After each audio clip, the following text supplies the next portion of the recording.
Assalamualaikum warahmatullahi wabarakatuh. Saya bersama Biker Subuhan Pekanbaru Riau. Bagi yang sudah bergabung istiqomah, bagi yang belum segera bergabung. Kiamat sudah dekat. Berkah selalu, sukses. Assalamualaikum warahmatullahi wabarakatuh.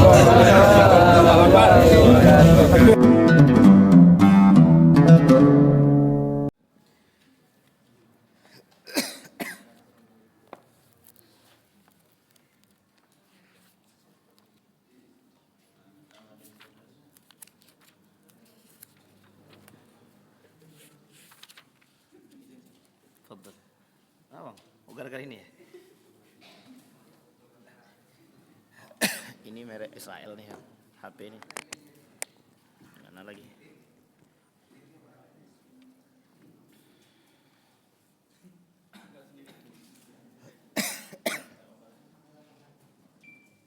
A'udzu billahi minasyaitonir rajim. Bismillahirrahmanirrahim. Assalamualaikum warahmatullahi wabarakatuh.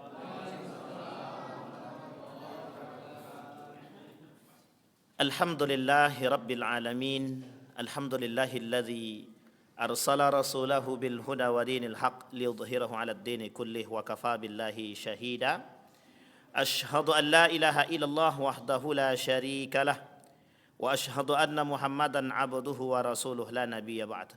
Allahumma salli wa sallim wa barik ala hadzal nabiyil karim. Allahumma salli ala Muhammad wa ala ali Muhammad fil alamin innaka Hamidum Majid.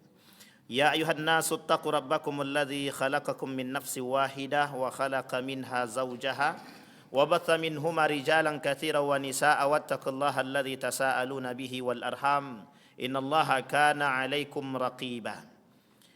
Puji syukur kehadirat Allah dengan selalu mengucapkan alhamdulillahi rabbil alamin, bersalawat kepada Nabi dengan mengucapkan Allahumma salli ala Muhammad wa ala ali Muhammad fil alamina innaka Hamidum Majid. Bapak Ibu sekalian yang berbahagia, mudah-mudahan Allah selalu limpahkan rahmat dan karunia-Nya kepada kita. Allah limpahkan keberkahan, Allah jadikan kita orang-orang yang istiqamah, keluarga yang sakinah, mawaddah warahmah, anak-anak yang saleh dan salehah yang selalu dalam ketaatan kepada Allah. Amin ya rabbal alamin. Yang paling berat adalah ketika kita harus istiqamah. Karena melakukan kebaikan itu mudah, istiqamah kebaikan ini yang paling sulit. Mudah-mudahan Allah tanamkan keistiqamahan. Amin ya rabbal alamin.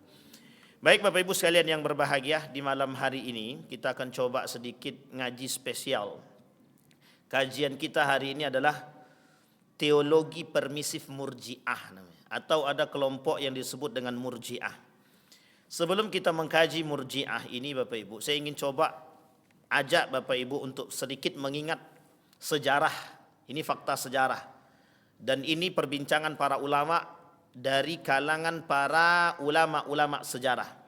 Baik Ibnu Hisham At-Tabari dalam Tarikh At-Tabari, Ibnu Hisham dan lain sebagainya, Bidayah wa Nihayah, Ibnu Katsir dan lain sebagainya. Termasuk kajian-kajian sejarah seperti ini itu banyak diminati oleh kaum-kaum orientalis. Kenapa kaum orientalis menginginkan sejarah ini? Karena salah satu cara untuk memperbudak dunia adalah sejarah.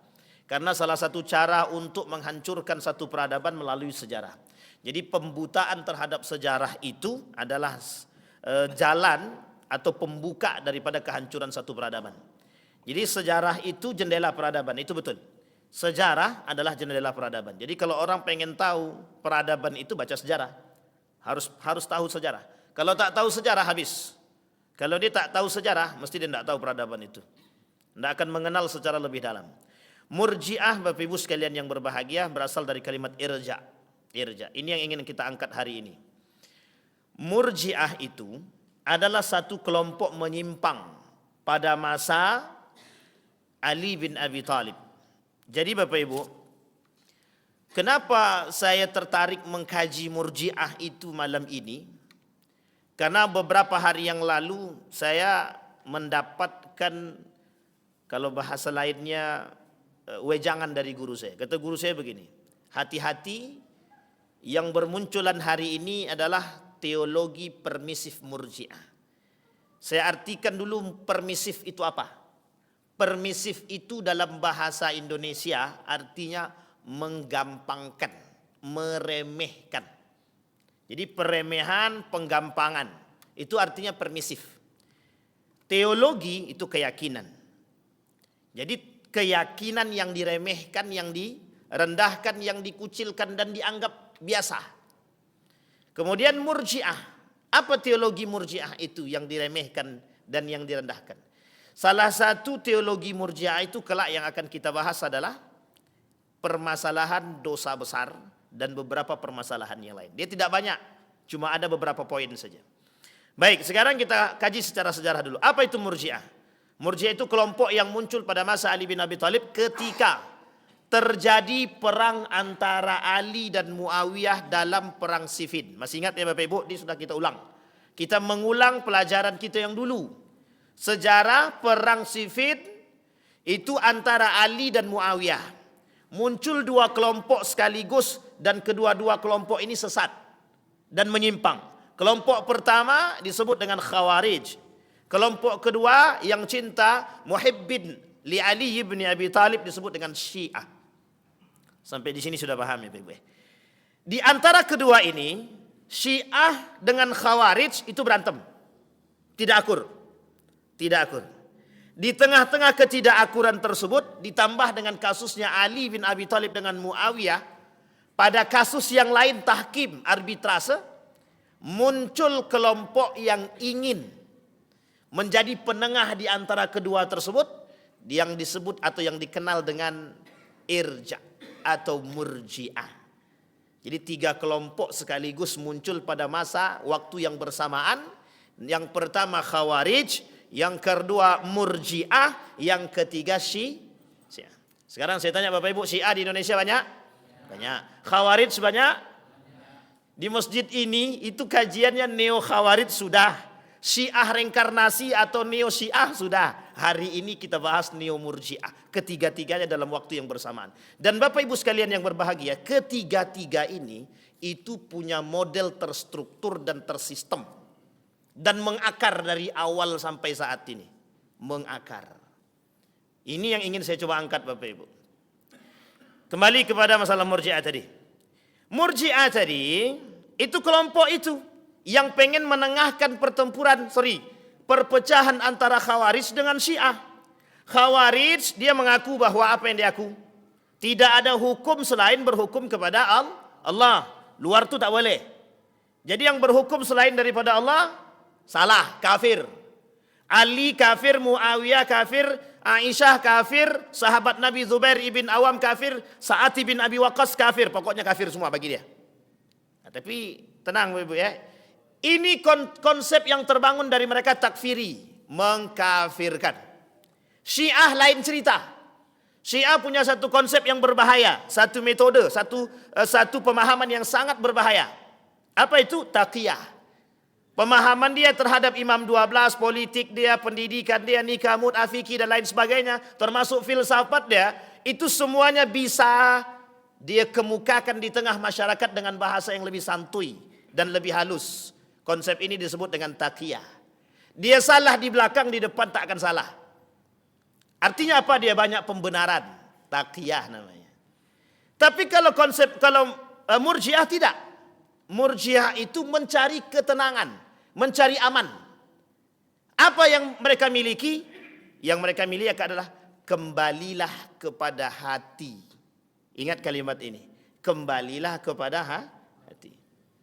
Berdosakah dia? Tidak berdosakah dia? Penghakiman itu dikembalikan kepada Allah. Jadi salah satu pemahaman murjiah itu adalah mau siapapun berzinah dia, mencuri dia, membunuh dia, melakukan dosa besar apapun itu, mereka tetap mukmin, tidak kafir. Mereka tetap mukmin. Sekalipun mereka mengingkari Al-Quran, tetap mereka mukmin. Oh, ini berat ini Bapak Ibu. Pemahaman murjiah ini. Ini belum masuk, baru pembukaan. Sampai di sini paham Bapak Ibu ya? Baik. Wa tarjuna minallahi ma la yarjud. Kata dia, mereka yang mereka butuhkan adalah sesuatu pengharapan daripada Allah. Tidak ada yang lain. Iman kami, amal ibadah kami kembali kepada hati kami.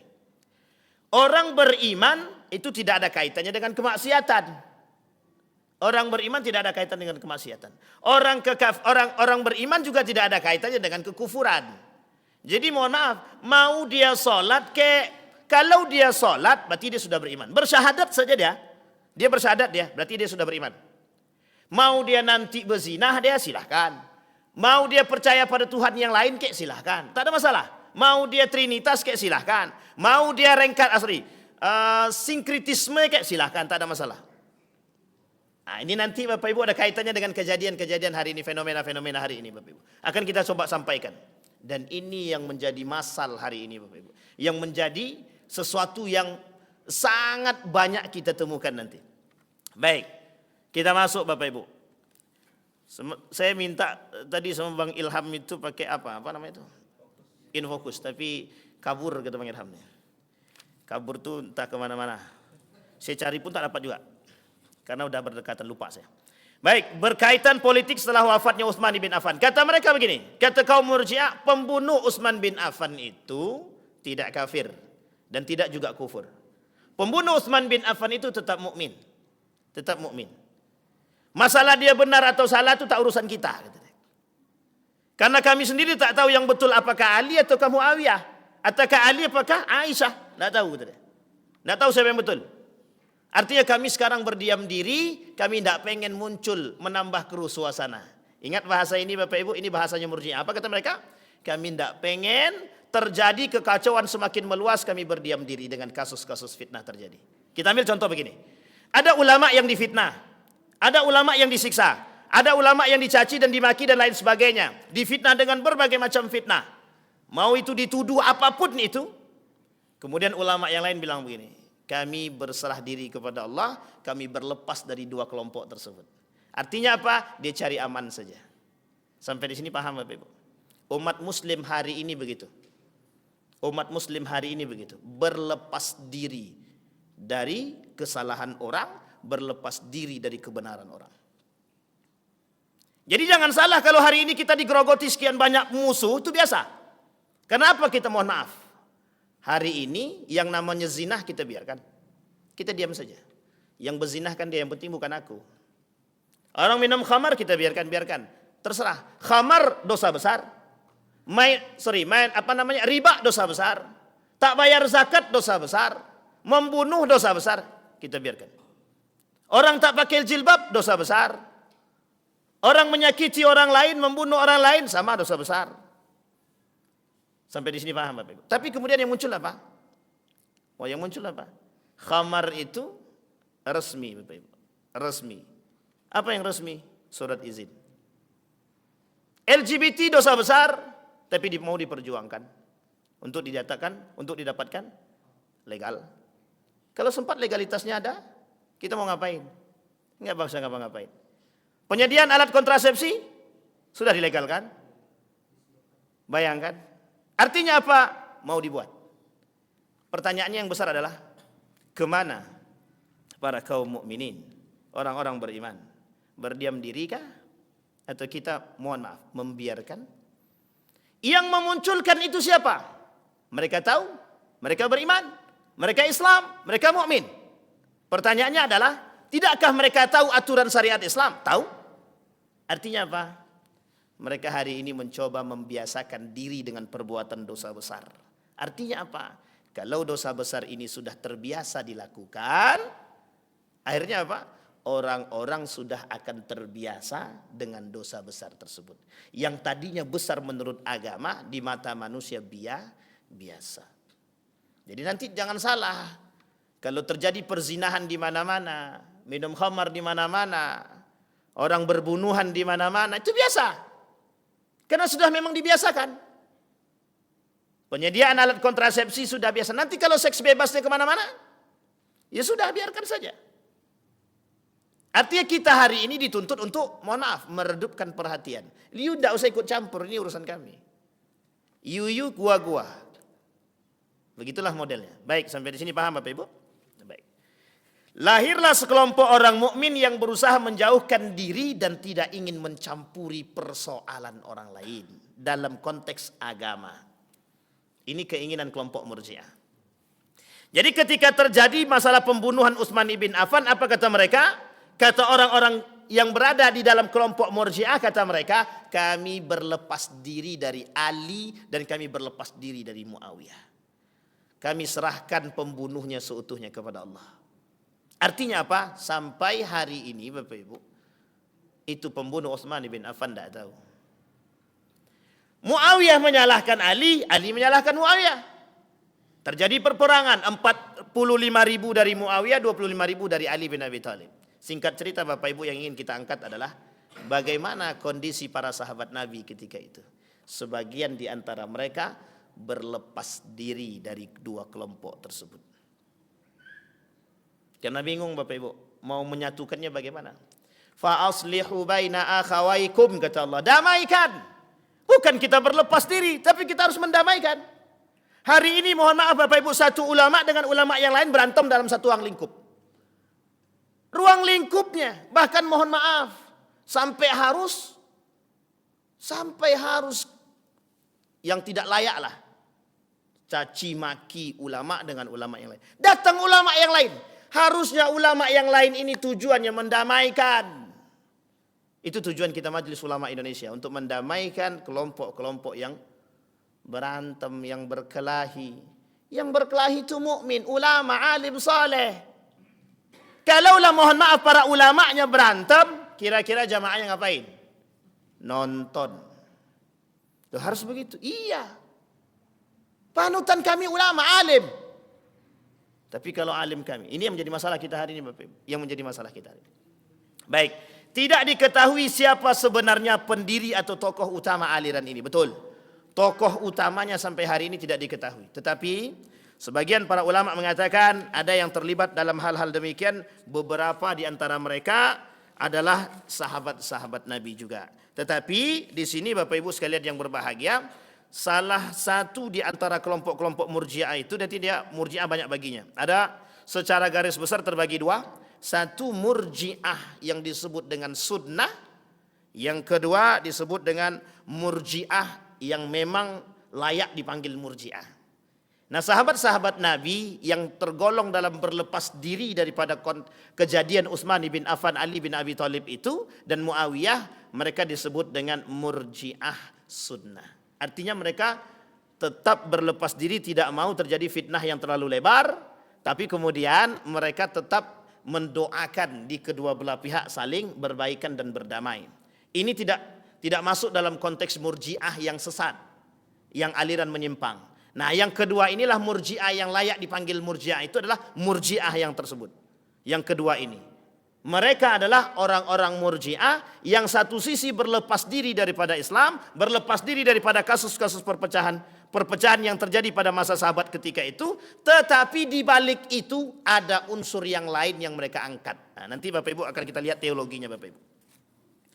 Baik, perkataan Murji'ah memberikan pengertian menangguhkan hukuman perbuatan seseorang sampai di hadapan Tuhan. Ini yang tadi saya sampaikan, kalau ada pelaku dosa besar kita tak boleh menghakimi dia kafir atau kufur. Misal. Ada orang musyrik, orang dia menyembah selain daripada Allah. Dia muslim, dia Islam, tapi dia tak menyembah selain daripada Allah. Dia menyembah juga selain daripada Allah. Jadi dua yang sebab. Itu harusnya musyrik. Itu bisa dihukumi kufur. Tapi kata kaum Murji'ah tidak. Itu tetap beriman. Yang penting dia bersyahadat. Asyhadu an la ilaha illallah wa asyhadu anna Muhammadar Rasulullah. Mau batal ke syahadat dia atau tidak, tetap dia masih beriman asal sudah bersyahadat. Nah, ini agak berat nih Bapak Ibu. Nanti kita coba lihat Bapak Ibu. Memberikan pengharapan bagi orang yang melakukan dosa besar tidak dihukumi kafir, masih mempunyai harapan pengampunan. Betul. Ini kalau pengharapan pengampunan itu semua Pak. Syiah juga begitu. Asal bertobat saja mereka, kemudian kembali kepada jalan yang lurus, aman, tak ada masalah. Tetapi yang menjadi masalah adalah ketika mereka melakukan dosa besar, dianggap hal yang biasa. Hal-hal yang melatar belakangi kehadiran Murji'ah, pertentangan antara orang-orang Syiah dan Khawarij sudah kita sampaikan. Baik, pokok-pokok ajaran. Nah, ini dia Bapak Ibu, pokok-pokok ajaran aliran Murji'ah. Iman hanya pengakuan dalam hati. Jadi mohon maaf Bapak Ibu, ini kasusnya langsung saya tembak aja. Kalau ada orang mengucapkan selamat Natal, itu tak ada masalah. Kata kaum Murji'ah tak ada masalah. Yang penting hati dia bersyahadat. Ini Bapak Ibu yang melatar belakangi kenapa mereka menolak fatwa Majelis Ulama Indonesia tentang pengharaman itu. Kira-kira murjiah baru apa tidak? Tapi bahaya pula nanti dikiranya mengatakan mereka murjiah pula. Tapi begitu Bapak Ibu. Alasannya cuma satu, yang penting hati kami. Hati kami tidak beriman kepada mereka. Hati kami beriman kepada Allah. Lisan kami saja. Ini bahaya Pak Ibu. Bahaya, sangat berbahaya. Kemarin kita sudah berbahaya dengan Khawarij. Kita kemudian sudah berbahaya dengan Syiah. Berbahaya dengan kaum munafik. Semua itu munafik juga itu. Tapi sekarang muncul. Namanya murjiah. Sama Pak. Sama-sama berbahayanya. Ketiga kelompok ini itu mengakar. Pola pikir mereka mengakar. Gaya berpikir mereka mengakar. Dan merusak. Sangat merusak. Kata guru saya pertanyaannya begini. Kemana mereka, akal mereka, iman mereka yang berani mengatakan bahwa pelarangan jilbab bagi orang-orang, kata dia. Mereka sudah menjadikan orang-orang dengan bahasa mereka itu meminta orang-orang mengamini apa yang mereka buat. Ingin apa? Ingin tampak bagus, ingin tampak benar, ingin tampak menjadi seorang pahlawan, nasionalis, tapi ternyata menghancurkan nilai-nilai agama. Oh sudah minta maaf betul, tak ada masalah. Permaafannya diterima. Masalahnya adalah setelah itu Bapak Ibu.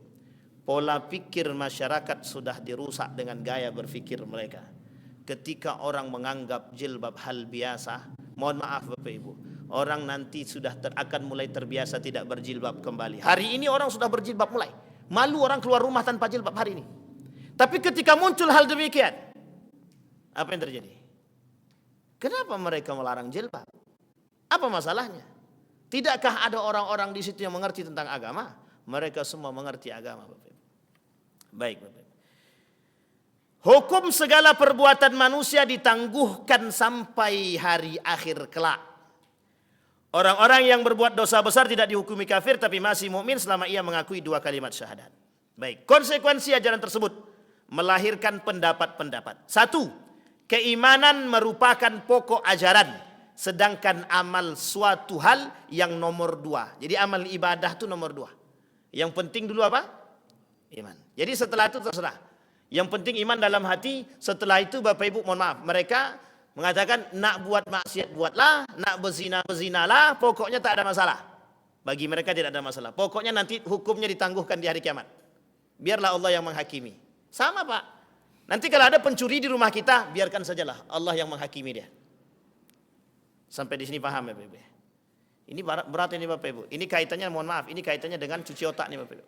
Ini kaitannya dengan cuci otak. Nanti kita sampaikan. Memberi ruang lingkup yang lebih luas pada umat Islam, ajaran ini mengaburkan identitas keimanan seseorang. Padahal agama merupakan misi untuk membina kepribadian seseorang. Jelas Bapak Ibu? Jelas. Orang yang berbuat dosa besar masih tetap mempunyai harapan memperoleh rahmat. Ia masih mukmin dan tidak kafir. Dia masih mukmin dan tidak kafir. Hal ini berarti suatu sikap yang lunak terhadap para maksiat dan akan berakibat berkembangnya masyarakat serba bebas dari ikatan nilai dan norma. Artinya hari ini Bapak Ibu, yang mengikat itu bukan nilai agama, tapi yang mengikat itu undang-undang. Sampai sini paham Bapak Ibu? Menurut Harut Nasution, menunda hukuman atas Ali, Muawiyah, Amr bin As dan Abu Musa al-Ash'ari yang terlibat dalam tahkim dan menyerahkan kepada Allah di hari kiamat, kelompok Murji'ah. Menyerahkan keputusan kepada Allah atas orang muslim yang berdosa besar, meletakkan pentingnya iman daripada amal. Jadi amal soleh itu tak baik, penting iman saja, pasti masuk surga. Orang yang mati tanpa beramal soleh tetap masuk surga bagi Murji'ah. Memberikan pengharapan kepada muslim yang berdosa besar untuk memperoleh ampunan Allah. Metode berfikir dalam aliran Murji'ah, sikap netral, paham netral, yakni memilih bersikap diam dan menahan diri agar tidak mencampuri fitnah yang menimbulkan kehancuran umat Islam. Mereka menyerahkan persoalan itu seutuhnya kepada Allah. Menunda masalah siksaan seseorang di tangan Tuhan. Yakni jika Tuhan mau memaafkan, alhamdulillah. Kalau Tuhan tidak memaafkan, ya sudah. Sampai di sini paham ya? Dia akan langsung masuk surga. Jika sebaliknya, maka akan disiksa sesuai dengan dosanya. Nah, ini Bapak Ibu. Tokoh-tokoh aliran dalam Murji'ah. Pemimpin utama madhab Murji'ah ialah Hasan bin Bilal Al-Muzni. Meskipun masih dalam perdebatan para ulama. Abu Salat As-Samman dan Dirar Ibn Umar. Pada masa Bani Umayyah telah muncul sebuah syair yang terkenal tentang i'tikad dan keyakinan Murji'ah yang diubah oleh Tsabitil Qatnah. Dari segi politik, Murji'ah sangat menguntungkan pada masa kekhalifahan Bani Umayyah. Dogma mereka dapat mencegah pemberontakan terhadap pemerintah. Saya ulangi Bapak Ibu, ini penting. Murji'ah sangat menguntungkan pada khalifah semasa Bani Umayyah. Karena masa Bani Umayyah itu mulai bermunculan Bapak Ibu, orang-orang yang cinta kekuasaan, cinta jabatan, nepotisme baru muncul. Kita urai. Saya tak katakan itu peletakan batu pertama ya Bapak Ibu ya, tapi kita urai. Di mana letaknya nepotisme itu? Ketika sistem yang tadinya mohon maaf, Nabi, kemudian Khulafaur Rasyidin masih ada musyawarah. Masa Muawiyah hilang musyawarah, musyawarah itu lenyap, sistem khilafah lenyap, muncul sistem apa? Dinasti kekerajaan. Kira-kira kalau sistemnya dinasti itu kira-kira turun-temurun atau ganti?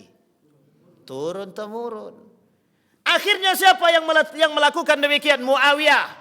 Yang kemudian mohon maaf, mereka mengingkari janji yang harusnya ketika Hasan meninggal, kemudian masa jabatan Muawiyah selesai, harus dikembalikan kepada Dewan Syura atau dalam konteks musyawarah. Tapi kemudian apa yang dilakukan oleh Muawiyah bin Abi Sufyan? Dia angkat anaknya Yazid bin Muawiyah untuk jadi pemimpin. Dinasti ini itu bermula melakukan sistem kerajaan. Sampai di sini paham Bapak Ibu? Baik. Kenapa kok menguntungkan? Ya sangat menguntungkan. Kaum Murji'ah ketika itu, mohon maaf, mereka masuk ke dalam kelompok-kelompok tersebut, pemerintahan. Hari ini begitu Bapak Ibu. Hari ini begitu. Orang-orang yang mohon maaf acuh dengan agama, tapi mereka mencari keuntungan dari agama. Mereka jual agama sebagai mohon maaf tameng diri mereka. Ketika mereka masuk ke dalam aturan pemerintahan, bisakah gigi mereka berbicara? Pertanyaannya adalah, bisakah mereka mengharamkan khamar? Bisakah mereka mengharamkan riba? Bisakah mereka mengharamkan nikah beda agama? Bisakah mereka mengharamkan child free? Bisakah mereka mengharamkan pelarangan jilbab? Bisakah mereka mengharamkan perzinahan? Bisakah mereka mengatakan orang-orang yang tidak membayar zakat bisa keluar iman, batal syahadat? Tidak bisa Pak. Tidak bisa. Bisakah mereka mengatakan suap itu haram? Tidak bisa. Sulit Pak. Sulit. Karena apa? Pemahaman kaum Murji'ah cuma satu. Orang yang melakukan dosa besar itu ditangguhkan di hari kiamat kepada Allah. Jadi apa? Mau selaras antara iman dengan perbuatan atau tidak itu tak urusan. Mau yang penting aku sholat, yang penting aku iman, yang penting aku syahadat. Mau nanti mereka umat muslim mau ada yang berzinah dia, mencuri dia, mau suap dia, mau korupsi dia, silahkan, tak ada masalah. Sampai di sini paham Bapak Ibu. Makanya mohon maaf Bapak Ibu, hari ini permasalahan suap dan korupsi, ada yang berani mengatakan haram. Dari mereka yang sudah tergabung? Tidak ada. Kenapa? Pelaku. Karena nanti kalaupun salah kami kan tinggal taubat. Artinya wujud dari peremehan daripada sebuah syariat Islam. Ini yang berat Bapak Ibu. Beratnya itu di situ. Akhirnya apa? Mohon maaf. Masyarakat tercuci otaknya dengan begitu. Kata Ustadz itu begitu, tidak ada masalah. Yang penting kan iman itu kepada hati kami masing-masing. Hari ini begitu Pak. Hari ini begitu. Kami mengucapkan selamat Natal itu cuma di lisan, Ustaz. Di hati kami tidak. Hati kami tetap beriman kepada Allah. Na'udzubillahi min dzalik. Kita usut satu-satu. Mengapa jilbab dilarang? Kita usut satu-satu, Pak. Mengapa jilbab dilarang? Pertanyaan besar. Apa keinginannya? Yang berbicara demikian itu sudah mengatakan dalam video yang lain, agama musuh Pancasila. Ingat kalimat itu baik-baik. Ini yang disebut dalam dunia pemikiran, perang pemikiran yang disebut dengan sekulerisme. Memisahkan agama dari politik, pemerintahan, kehidupan, pendidikan dan lain sebagainya. Sekulerisme itu tujuannya cuma satu, biar orang tidak berpegang teguh kepada agama. Ulama udah duduk manis saja. Doktrin masyarakat dengan keagamaan, tidak usah masuk dalam jadul politik. Sampai di sini paham? Makanya bahasa yang muncul apa? Kalau ulama masuk politik jadi setan. Ya Rab, itu bahasa yang merusak. Kenapa saya katakan bahasa itu merusak? Karena hari ini kita butuh ulama-ulama yang bisa duduk dalam jalur itu. Tapi yang kuat iman. Yang tak kuat iman, antara dua. Dia yang ikut kita atau kita yang bablas. Kan cuma itu. Kalau kita tak kuat iman, bablas. Kalau kita kuat iman, lurus, Pak. Kalau enggak, mohon maaf, goyang. Tak perlu saya sebut contohnya, Bapak Ibu sudah lihat. Ada yang jadi cuma duduk saja, enggak ngapa-ngapain, enggak bisa berbicara. Mohon maaf Bapak Ibu. Alim. Majelis Ulama Indonesia, seorang alim, tapi mengapa? Apa perannya? Itu pertanyaan kita hari ini Bapak Ibu. Tetapi kalau ulama tidak masuk ke dalam jalur politik, mohon maaf, makin hancur. Jadi cara kita melawan masuk. Makanya hari ini mohon maaf Bapak Ibu, kalau ulama berbicara politik dicurigai. Jangan curigai, kami punya hak untuk menyampaikan norma-norma yang terkandung dalam agama, dalam jalur politik. Wajib kami sampaikan. Orang berpolitik silahkan, tapi punya nilai. Orang beragama silahkan, tapi ada aturan nilai. Orang berpendidikan silahkan, tapi ada aturan nilai.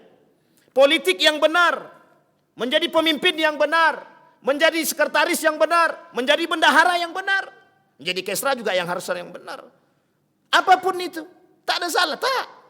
Islam tak pernah melarang. Siapapun mau jadi apapun silakan. Yang diinginkan oleh Islam cuma satu. Bagaimana nilai-nilai agama kalian pakai dalam kehidupan. Itu yang diinginkan oleh Islam. Yang terjadi hari ini begitu. Kenapa tak berbicara? Diam. Kita mendesak daripada Majelis Ulama Indonesia. Kita mendesak. Agar apa? Perhatikan betul. Perhatikan betul. Kemarin kebetulan Majelis Ulama Indonesia Pusat berkomentar tentang hal demikian. Kalau mereka tetap disuruh untuk lepas jilbab, pulang. Kan begitu. Itu artinya apa? Mohon maaf Bapak Ibu. Itu komitmen yang tertampung dalam seorang muslim. Itu wajib berkomitmen kepada Allah. Wajib. Apa komitmen kita? Kita ni Bapak Ibu mukallaf. Dibebani dengan syariat. Kita ni Islam. Mau kita bersyahadat berarti kita masuk ke dalam Islam. Kalau sudah kita bersyahadat, sudah masuk dalam Islam, mau tidak mau aturan itu terbebani kepada kita, kecuali tak punya akal. Kalau kita tak mau terbebani, jangan masuk Islam, keluar. Kan tak mungkin pula kita suruh dia keluar. Sampai di sini paham Bapak Ibu? Begitu Bapak Ibu. Aturan mainnya begitu. Kita masuk ke dalam, mohon maaf, kita jadi PNS saja, kita harus siap dengan aturan. Apalagi masuk agama. Lu kita kok tak siap dengan aturan agama itu gimana? Agama kata jilbab ini syariat. Agama kata bermain dengan riba itu haram. Tapi mohon maaf, kita tak mau bermain. Kita tak mau tahu. Riba jalan terus. Tidak pakai jilbab, celana pendek. Sampai di sini paham Bapak Ibu? Baik. Perpecahan dan perbedaan pendapat. Murji'ah yang moderat antara lain Hasan ibn Muhammad ibn Ali ibn Abi Talib. Antara lain berpendapat walau bagaimanapun besar dosanya, kemungkinan pengampunan Tuhan masih ada betul. Sekalipun orang-orang itu melakukan dosa besar Bapak Ibu, tetap kalau dia bertobat kepada Allah, mesti Allah ampunkan. Ini yang disebut dengan murji'ah sunnah tadi. Dan yang ekstrim antara lain adalah berpendapat sekalipun orang menyatakan dirinya musyrik, maka ia tidak dihukumi kafir. Nah, ini yang paling berbahaya. Yang paling berbahaya begitu. Ada orang yang mengingkari sunnah Nabi. Ada orang yang mengingkari syariat Islam. Pertanyaannya adalah apa hukumnya bagi mereka yang mengingkari? Harusnya kufur. Harusnya kufur. Orang yang mengingkari ayat Al-Quran hukumnya apa? Kufur. Kita pernah katakan di masjid ini Bapak Ibu. Cerita di dalam Al-Quran itu benar apa salah?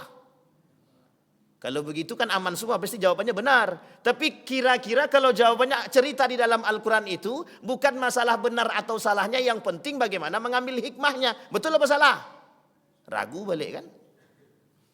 Cerita di dalam Al-Quran bukan permasalahan betul atau salahnya, tapi bagaimana cara kita memetik hikmahnya. Betul apa salah?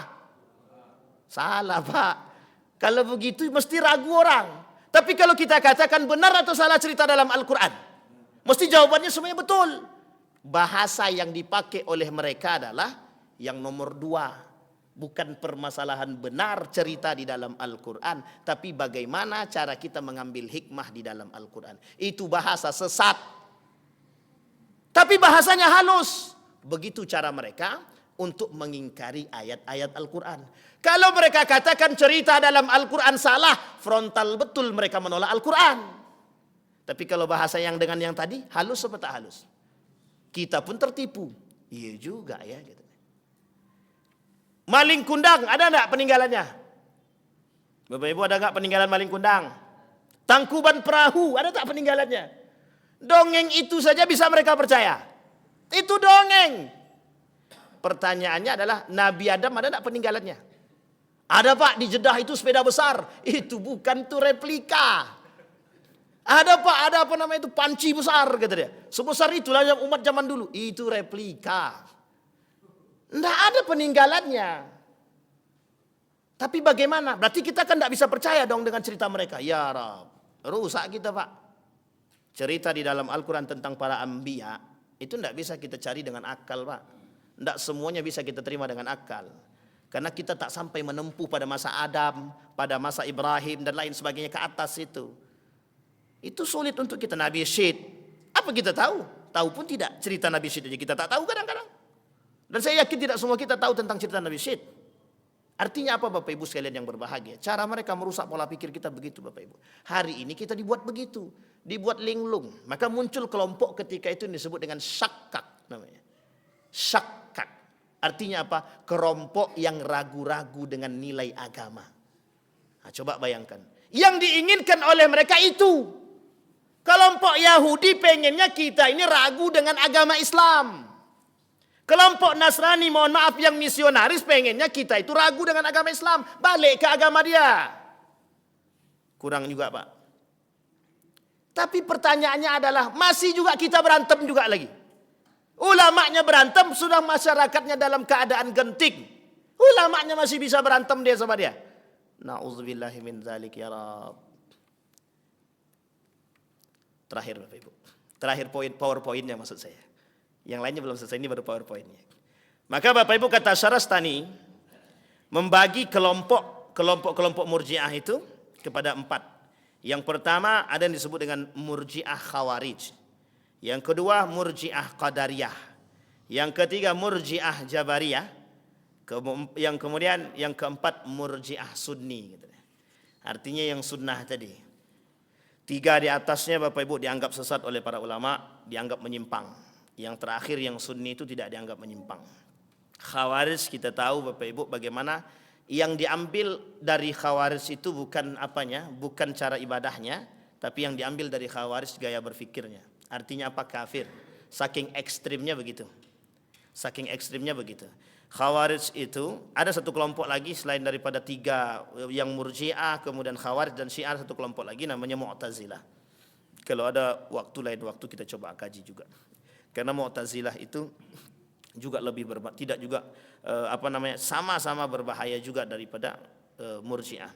Jadi 4 golongan itu Bapak Ibu, 4 kelompok tersebut memang harus kita wanti-wanti. Yang hari ini nampak cuma Syiah dan Khawarij, atau bahasa lainnya Neo Khawarij. Neo Khawarij itu orang-orang yang suka mentakfirkan orang lain. Dan itu mohon maaf Bapak Ibu biayanya besar, dananya besar. Syiah juga sama, dananya besar. Mereka punya dana. Masalahnya Murji'ah yang tak punya dana. Murji'ah ini nggak punya dana, maka salah satu caranya adalah cari dana. Bagaimana cara cari dananya? Gabung. Kaburkan agama, kaburkan nilai-nilai agama. Dari situ baru dapat duit. Sampai di sini paham Bapak Ibu? Baik. Dipilihlah ketika kampanye cari ustadz. Mana ustadznya? Nah, nanti pas ditanya masalah suap halal apa haram, jawabannya langsung diplomasi. Nah, itu namanya sama Pak, mohon maaf sama. Kalau ada ustadz yang begitu, nah, itu perlu diwanti-wanti itu. Tolong disampaikan sama beliau, nasihati. Artinya iya Bapak Ibu. Artinya apa yang mereka perjualbelikan apa? Agama. Mereka bersembunyi di balik tameng agama. Sampai di sini paham Bapak Ibu? Nah, sekarang kita kuliti Bapak Ibu. Yang pertama Bapak Ibu, permasalahan jilbab yang lagi hangat. Apa tujuan mereka melarang jilbab? Tujuannya satu Bapak Ibu, ingin melihat bagaimana respon orang-orang yang muslim. Itu yang pertama. Yang harus Bapak Ibu ingat adalah itu permainan. Untuk apa? Untuk melihat respon. Kalau banyak responnya berarti masih dianggap perlu perjuangan. Kalau tak banyak responnya berarti jalannya agak mulus sedikit. Sampai di sini paham Bapak Ibu? Yang kedua tujuannya adalah membuat orang-orang beriman ragu dengan keislaman. Sekarang Bapak Ibu saya tanya, lebih pilih undang-undang atau pilih agama? Kalau pertanyaannya seperti ini Bapak Ibu, itu dituduh membenturkan antara agama dengan undang-undang. Betul apa salah? Sekarang begini Bapak Ibu, yang harus kita tinggikan itu, mohon maaf, ketika undang-undang bertentangan dengan nilai agama, kita ikut yang mana? Kita ikut yang mana? Saya tanya Bapak Ibu harus jawab, harus berani jawab. Ketika undang-undang bertentangan dengan nilai agama, kira-kira kita ikut yang mana? Kita harus ikut agama. Agama tak mungkin bertentangan dengan akal. Agama itu pengennya ke perdamaian, kesejahteraan. Itu agama, tidak mungkin meleset Tuhan itu. Yang meleset itu akal manusia. Kalau bertentangan hukum adat dengan agama, yang diambil hukum agama. Kalau hukum adat yang kita ambil, kita sedang meremehkan agama. Kalau hukum undang-undang lebih tinggi daripada hukum agama, mohon maaf. Kira-kira salahkah atau tak salahkah? Kalau hukum undang-undang melegalkan, mohon maaf, nikah beda agama, kira-kira agama melarang apa? Kalau kita ikut hukum undang-undang, mohon maaf, kita salah Pak. Dalam agama kita, itu hukum nikah beda agama sudah haram. Tapi jangan kemudian bermunculan orang-orang yang mengatakan hukum nikah beda agama itu masih debatable, perdebatan para ulama. Pertanyaan kita adalah, orang yang mohon maaf ketika disampaikan permasalahan perdebatan jadi ragu apa tidak? Nabung di bank konvensional itu tidak haram tuh dong. Bunga bank itu biasa, kira-kira ragu enggak? Muncul ulama yang mengatakan bunga bank itu tidak haram. Majelis Ulama Indonesia fatwanya jelas mengatakan haram. Tapi muncul orang-orang, mohon maaf, yang ingin melegalkan riba. Coba bayangkan Pak, pengaruh tulisan. Ketika dipajang di mana itu? Daerah mana? Hang Tuah itu. Apa namanya itu?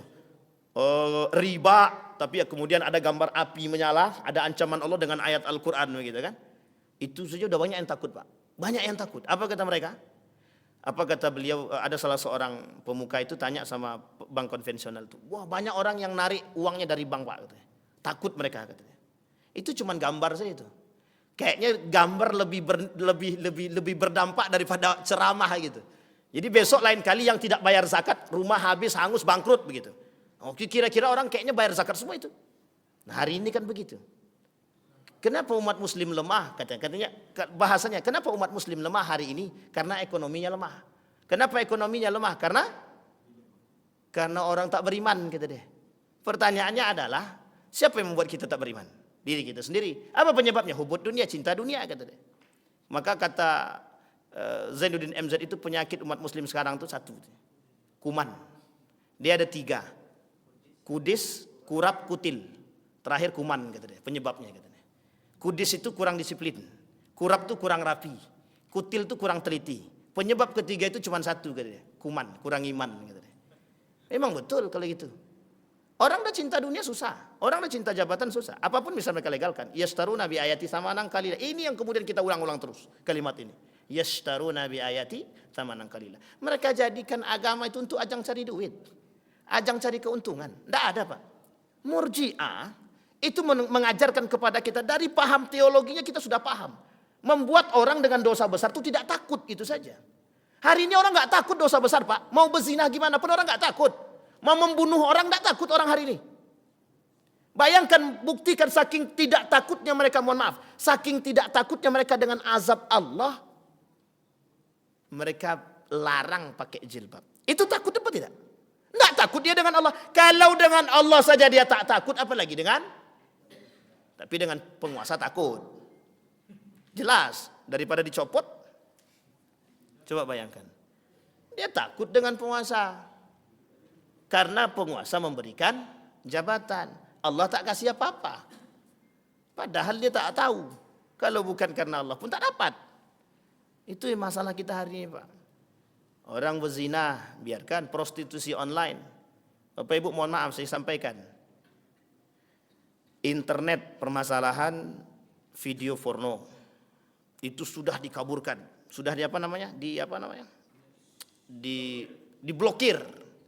Itu yang diblokir itu yang tidak ditonton. Yang ditonton, cobalah. Mereka blokir tapi mereka kasih kunci untuk buka. Itu kata guru, ini kawan saya Pak, mohon maaf. Ada salah satu mahasiswa UGM itu yang mengambil jurusan teknik itu, teknik informatika kalau saya tak salah itu. Beliau sampaikan, memang diblokir kata dia. Tapi yang tidak diblokir dibagi kunci kata dia. Atau diblokir tapi dikasih kunci. Artinya apa? Bisa buka itu. Artinya masih bisa diakses. Coba bayangkan Bapak Ibu. Prostitusi doli ditutup. Di semua tempat ditutup. Yang dibuka apa? Online. Masa tidak bisa menutup itu? Prostitusi online di mana-mana ada. Nah, coba bayangkan Bapak Ibu. Maka yang terkenal itu memang ayam kampus gitu ya kan. Cari ayam kampus.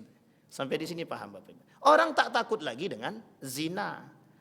Tapi begitukah? Ya kata Nabi, begitu di akhir zaman orang-orang sudah mulai, orang-orang akan menampakkan perzinahan itu di depan umum. Orang tidak ragu lagi. Ciuman depan umum itu biasa. Ciuman, pelukan gitu. Memang tidak berhubungan badan, tapi lebih daripada itu yang lain mereka buat. Di dunia Eropa sudah biasa hal begitu. Nah, itu yang mau mereka bawa ke sini. Jadi yang di Eropa itu mau dibawa ke sini biar tahu orang kebebasan berpikir itu.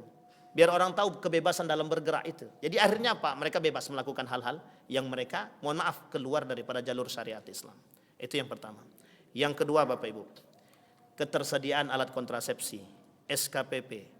Mohon maaf Bapak Ibu, kita ingin mengatakan kepada kita semua, tolong Bapak Ibu perhatikan baik-baik. Baca betul-betul. Ini menjadi masalah bagi kita hari ini Bapak Ibu. Apa masalahnya? Sedang yang tidak di SK-kan saja, orang jual beli alat kontrasepsi bebas. Mohon maaf, Bapak Ibu datang ke Indomaret dan Alfamart. Ada anak jualan, terlalu vulgar pula kalau tapi tak apalah. Alat kontrasepsi kan gitu. Dijual enggak tuh? Bukan dijual lagi di pejeng. Suatu ketika, mohon maaf Bapak Ibu, saya pergi dengan anak-anak. Itu masih ingat betul, saya masuk dalam itu. Kemudian ada anak-anak ikut dari belakang. Tapi bukan anak-anak saya, orang-orang lain masuk. Apa dia kata sama bapak ibunya? Bu, saya mau beli permen itu, kata dia. Astagfirullah, saya diam saja. Malu nak jawab. Tapi kemudian orang tuanya paham, itu bukan permen nak, kata dia. Cuma tak dilanjutkan. Jangan lagi cari yang permen yang lain aja, kata bapak ibu. Coba bayangkan bapak ibu. Itu ya Allah ya Rabbi. Saya sudah katakan bapak ibu. Ini tolong kalau memang abang takut dipotong bang. Ini jujur aja. Saya merasakan itu bapak ibu. Ketika kami di Yogyakarta, itu sudah ada promosi kondom itu Bapak Ibu. Sudah ada di kampus-kampus. Itu sudah ada.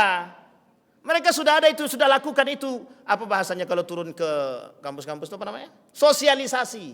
Sudah mereka lakukan sosialisasi. Sex education itu, edukasi pendidikan seks itu mau mereka buat itu sudah lama. Baru sekarang saja bermunculan. Itu sudah dari tahun 2015, 16, 17. Banyak yang protes. Dan pendidikan seks itu mau mereka buat di kelas berapa? SMP, SMA. Bapak Ibu boleh cek anak-anak kedokteran. Coba tanya baik-baik. Bagaimana beratnya menahan hawa nafsu itu ketika, mohon maaf, pelajarannya tentang reproduksi. Berat Bapak Ibu. Kalau tak kuat iman goyang. Pulang dari situ dicarinya. Dibuatnya Bapak Ibu. Na'udzubillahi min dzalik. Hati-hati Bapak Ibu. Sekarang tambah mohon maaf, diberikan kebebasan melalui jalur itu. Artinya apa? Dulu gagal. Dulu mau dibuat satu aturan dalam, kalau saya tak salah, dalam peraturan pendidikan itu yang disebut dengan zina itu kalau mereka berhubungan badan tidak suka sama suka. Kalau suka sama suka itu tak zina, kata dia. Mak, saya bilang ini, ya Rab, itu nyata Pak, itu keluar di berita. Mohon maaf kalau saya tak salah masih pada masa Menteri Pendidikan itu. Kalau saya tak salah itu.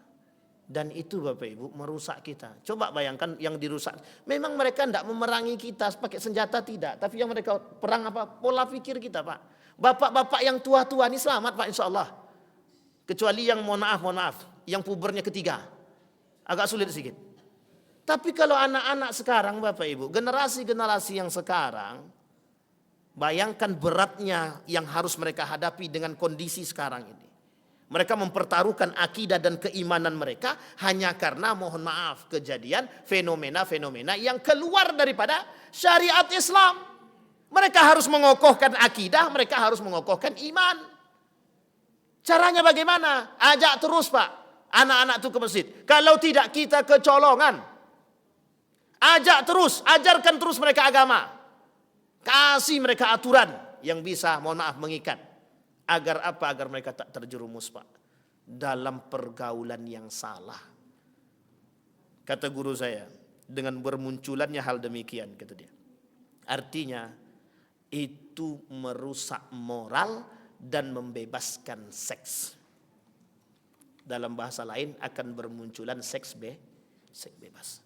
Yang sekarang saja tidak bebas, kita sulit memantau Pak. Saya pernah keluar subuh di bulan Ramadan tuh Pak, mau kajian kalau saya tak salah di Masjid Nurul Yakin itu. Keluar dari rumah habis makan sahur kan mau ke masjid tuh. Itu laki-laki perempuan boncengan, saya yakin belum nikah itu. Itu boncengan mohon maaf, itu seperti apa itu? Seperti yang sudah menikah. Ya Allah ya Rabbi, nak ditegur takut, tak ditegur takut juga. Akhirnya kita tegur Pak. Kita tegur dengan baik-baik. Ketika sudah dekat dengan masjid baru kita tegur.